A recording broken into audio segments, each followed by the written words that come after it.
What began as a routine promotion turned into television chaos when Jennifer Aniston confronted Jimmy Kimmel over his controversial divorce jokes, sparking an explosive on-air meltdown that had Hollywood talking.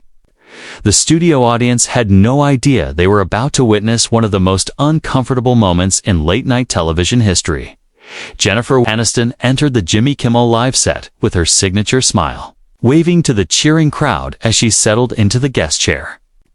The interview was meant to promote her latest streaming project, but within minutes, the mood shifted from friendly banter to something far more tense. Kimmel started with his usual charm, complimenting Aniston's appearance and making small talk about her recent projects. The audience laughed as he joked about her character's romantic mishaps in her new show. But those familiar with Kimmel sensed something brewing beneath his rehearsed pleasantries. His eyes hinted that he had prepared something for the interview. So, Jennifer Kimmel began, leaning back with a smirk that didn't reach his eyes. "I have to ask about something that's been on everyone's minds. Your dating life has been quite the topic in Hollywood circles." The audience chuckled, expecting typical celebrity gossip, but Aniston's expression tightened. She had faced invasive questions about her personal life for decades. But something in Kimmel's tone felt different.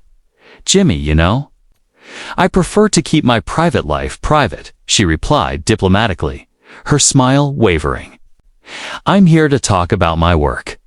Kimmel didn't back down. He had clearly done his research and seemed determined to push boundaries others respected. "Oh, come on, Jennifer. Everyone knows about the recent drama. The tabloids have been having a field day with your love triangle situation."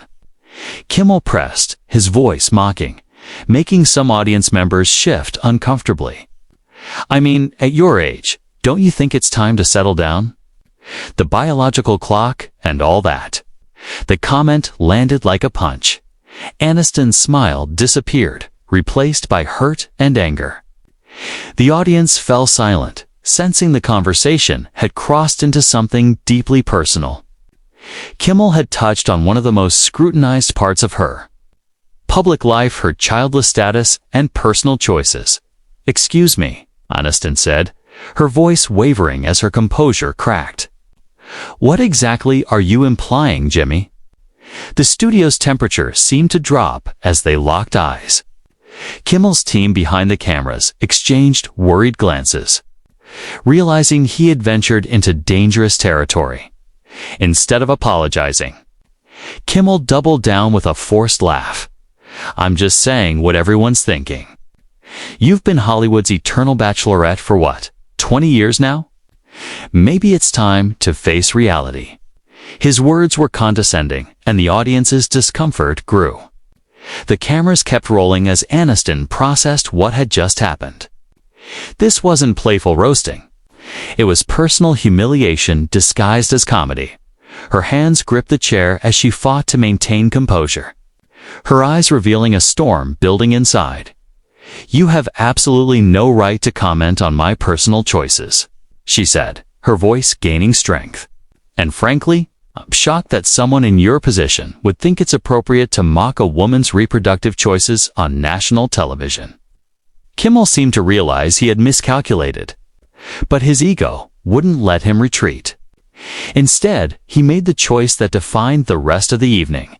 "Hey, relax. It's just comedy.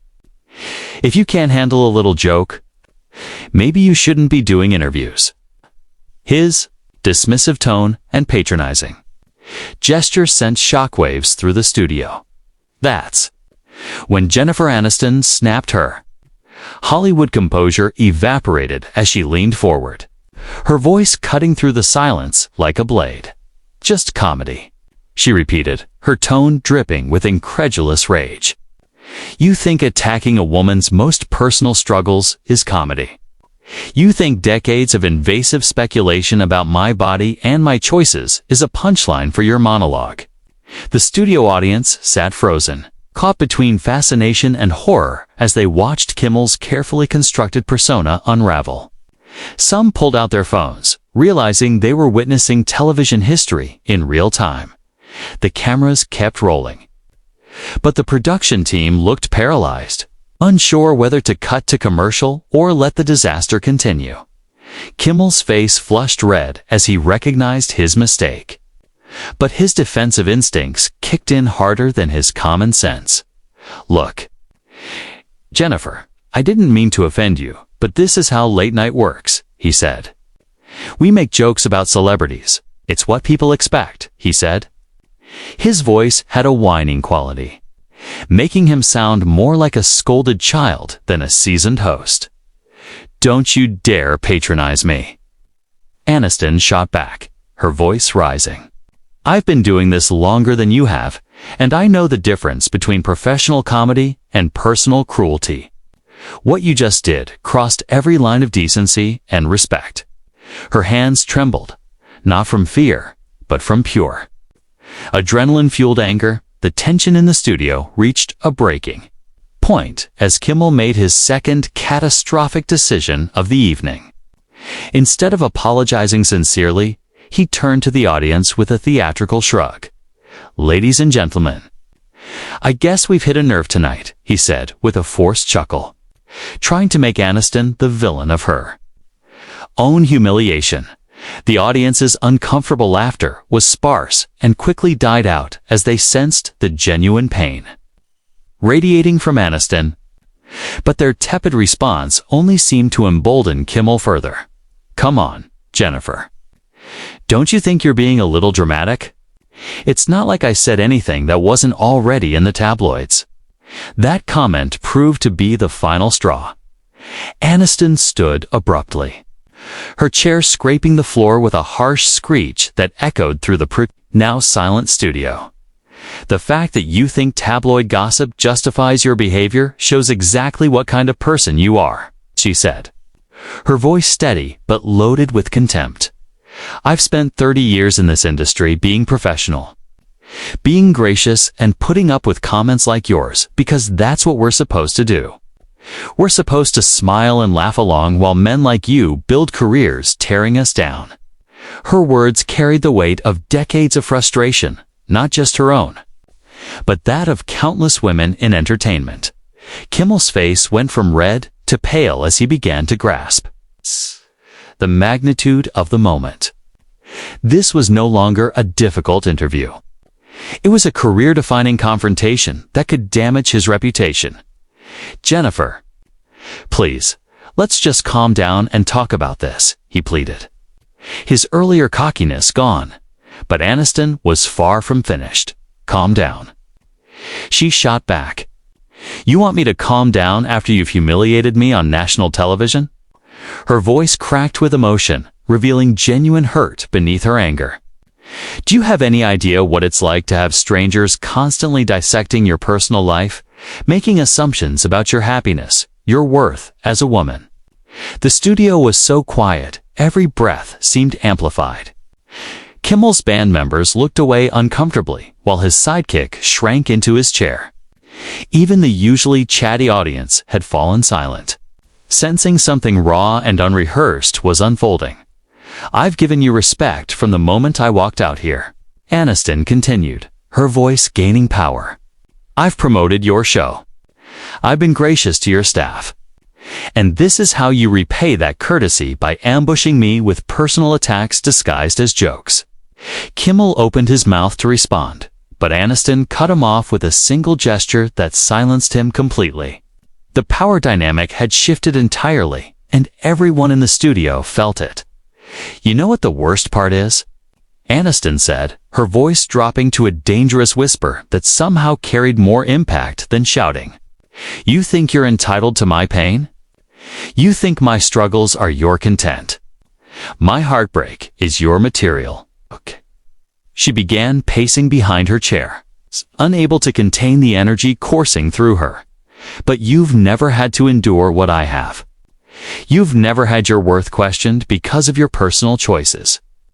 The cameras captured every moment as Kimmel sat frozen, his usual quick wit completely gone. In the booth, his writers frantically scribbled notes, desperately trying to salvage a situation that was already spiraling beyond repair. But nothing could fix this disaster.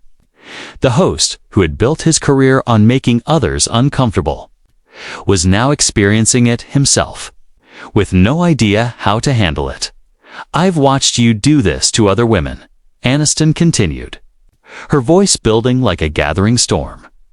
"You did it to Anne Hathaway about her relationships. You did it to Charlize Theron about her dating life. You think it's funny to reduce accomplished women to their romantic status, as if that's all we're worth discussing." Her words struck like courtroom accusations, each one backed by years of observed humiliation. The audience murmured, some nodding in recognition of the pattern she described. Several women looked visibly moved, while others appeared uncomfortable, forced to confront truths they had previously laughed along with. The studio had become electric with tension and realization. Kimmel finally found his voice, but it came out as a weak croak. "Jennifer, I think you're misunderstanding my intention here. I was just trying to have a conversation."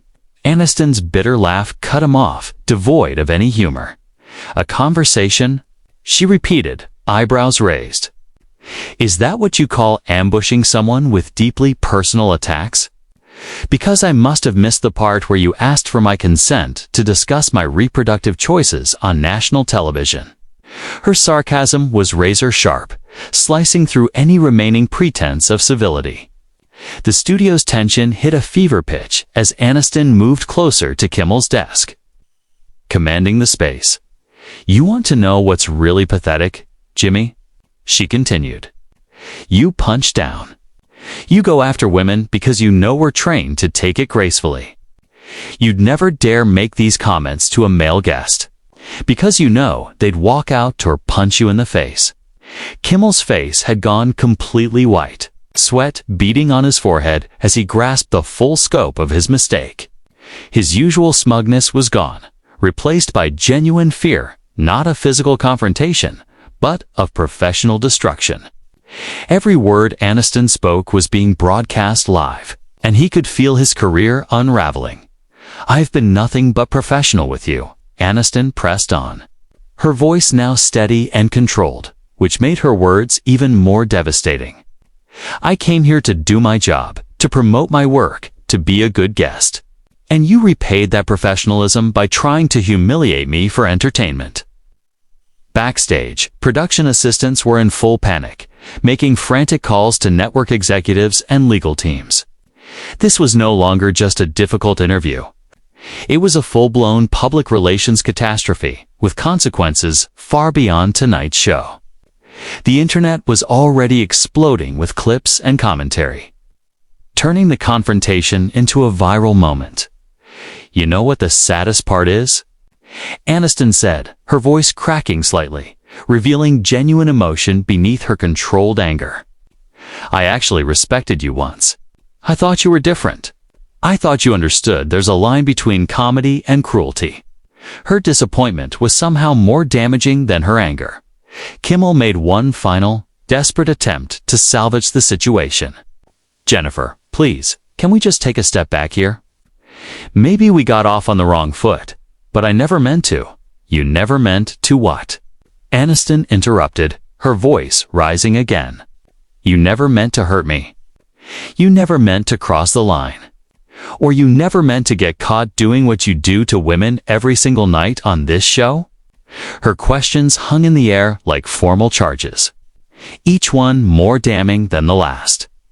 The studio audience was completely silent.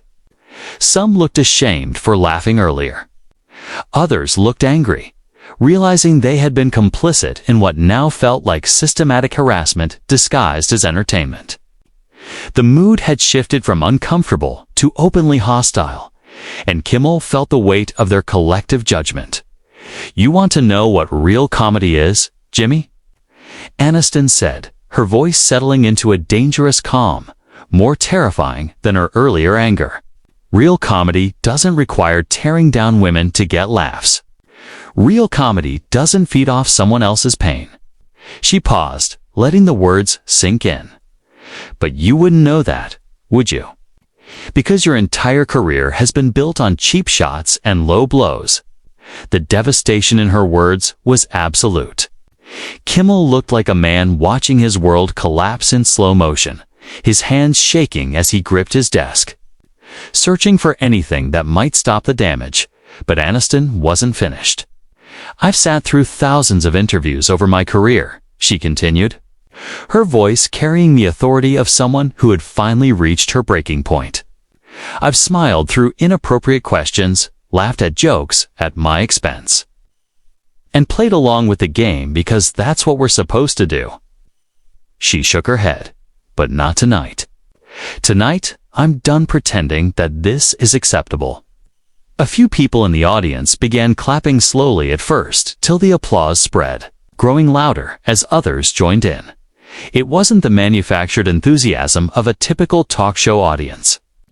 This was genuine respect for someone finally saying what needed to be said.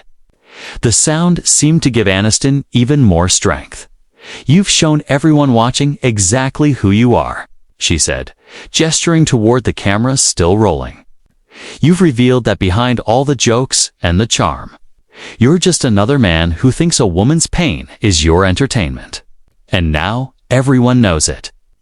Kimmel made one last pathetic attempt to regain control.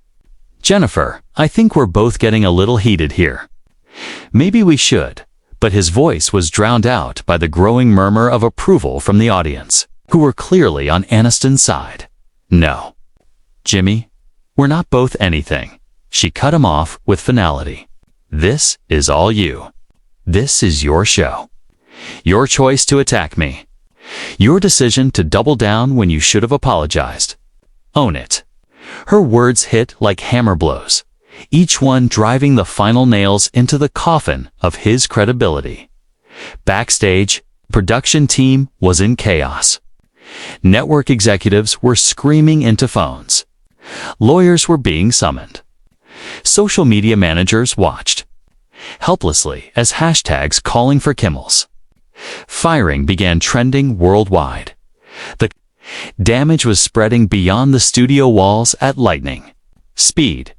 Aniston took a deep breath and straightened her shoulders, transforming back into the consummate professional she had always been. But now that professionalism carried the weight of someone who had drawn a line in the sand.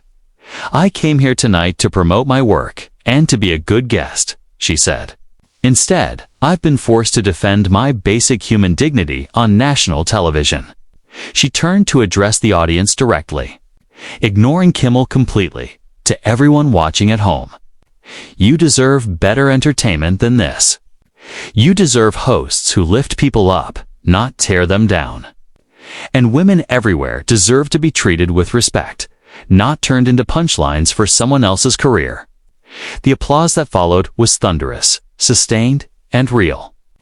People stood, giving her an ovation that felt more like a rally than a television taping.